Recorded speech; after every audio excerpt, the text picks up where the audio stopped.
But some of the ministers do, even if they are politicians.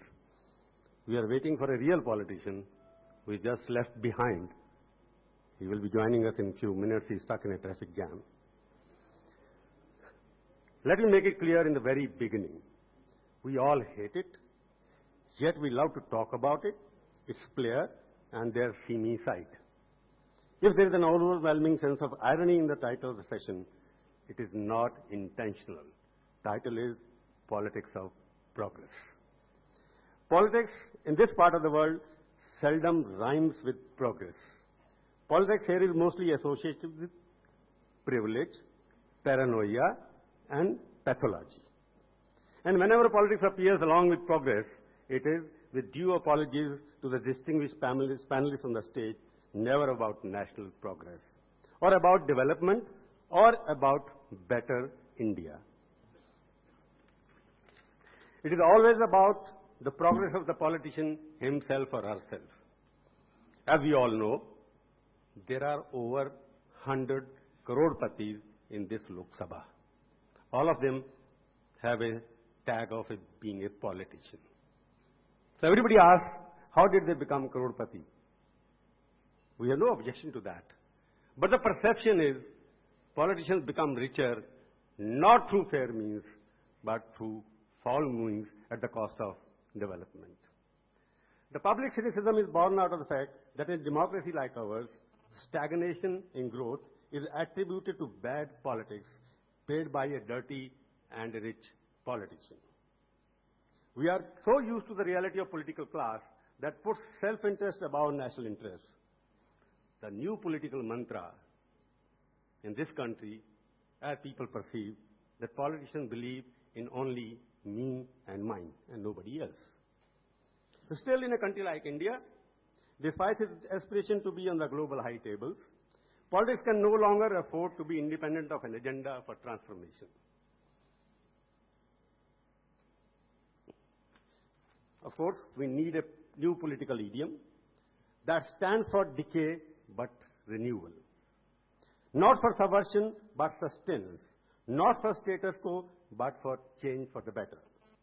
Today, ladies and gentlemen, there are many descriptions about India that can inflate our delusion. Such uplifting descriptions are: we are one of the fastest democracies in the world, the only stable democracy in the East, the least controlled market of the region, the rising regional power, Mera Bharat Mahan, Jai Ho. That's the slogan. I don't dispute any of that. But can any of us dispute the bitter truth that India is still an unequal country? A country where progress is not shared by all, where Aam Aadmi is just a slogan, not a subject. We are here to analyze what went wrong and what should be done. What does politics of progress mean in the world's most volatile democracy? Fortunately, we have three exceptional political minds to provide the answers to these questions. Ladies and gentlemen, let me welcome our first speaker, the Union Minister for Surface Transport, Mr. Kamal Nath. Let's all welcome him. He's here. Well, he may have the attitude of it's my way or the highways.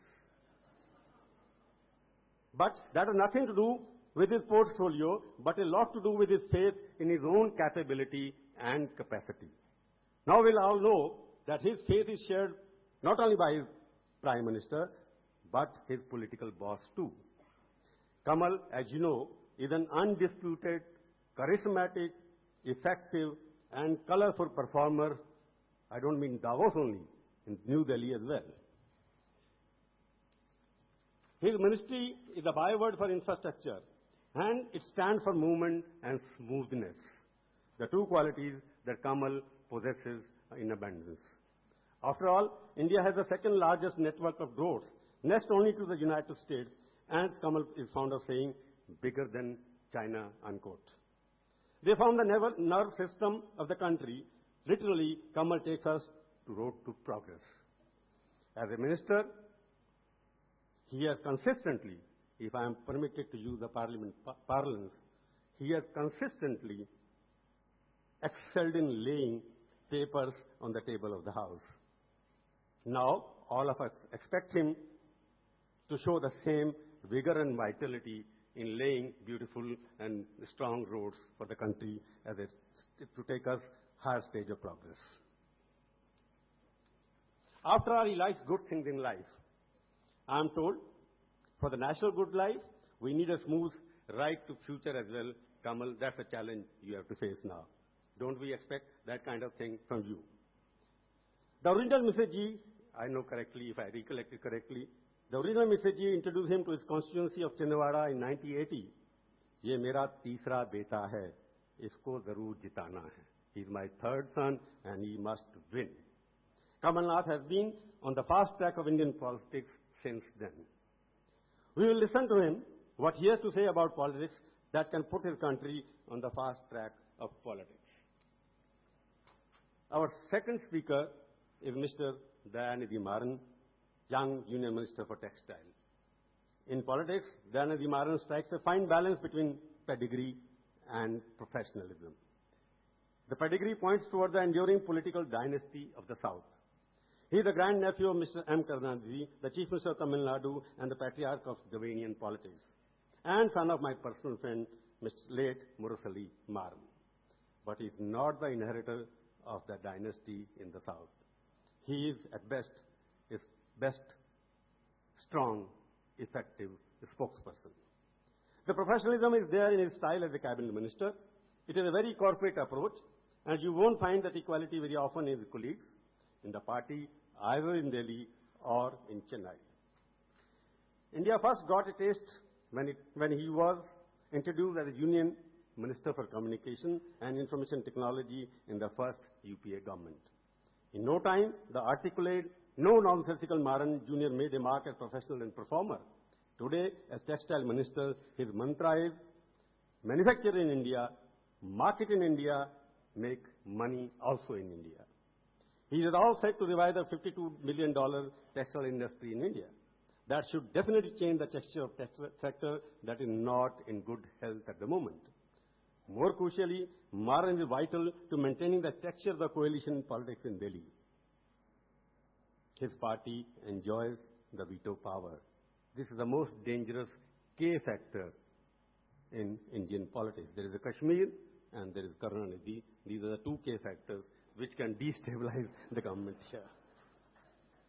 And mind you, we are very safe because he may not be communication minister now, but he is a fail-proof wireless connection between Chennai and Delhi, a connection which cannot be intercepted by any outside or internal agency, even the ministry controlled by his own party member.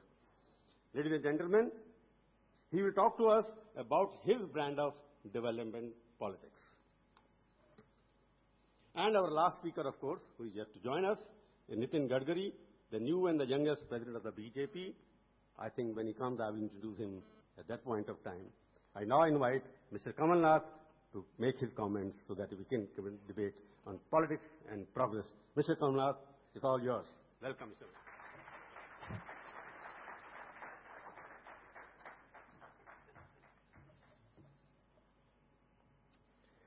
Thank you, Prabhu, for that introduction and the vivid description of Indian politics, the way you see it.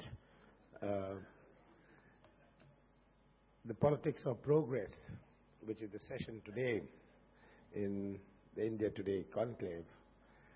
The India Today Conclave has been, over the years, synonymous with bringing together distinguished and eminent people from diverse fields and diverse programs on diverse subjects, each with its own flavor, each with a flavor of the change which is taking place in India. I'm sure the India Today Conclave many years ago would have perceived the content of a program very differently to what it perceives it to be today. Because today, in India, not only has the world's perception about India changed, our own perception about ourselves has changed. we are seeing the world looking at India as it never looked before. And the more we see the Western economies in distress, the more the world looks at India as an investment destination, looks at India as a credible country, a country which is not only the largest democracy, but the rowdiest democracy. And as the rowdiest democracy, India becomes one of the most complex countries. When you look at India on the map, what do you see on India's neighborhood? You see Pakistan, Afghanistan, Nepal, Bangladesh, Myanmar, Sri Lanka, and of course, China. That is India's neighborhood. And in this neighborhood, you have a complex democracy. A democracy which encompasses a diversity which perhaps no nation in this world encompasses. We had the erstwhile Soviet Union with huge diversity. Well, the Soviet Union is something of the past. But in India, this diversity and this complexity is one which presents challenges to the polity, presents challenges in governance, as no other country does. We see in India elections. We see elections from the panchayat level, those sitting in Delhi and the urban centers perhaps cannot comprehend the dynamics of the elections at the panchayat level and at the Nagar Panchayat level.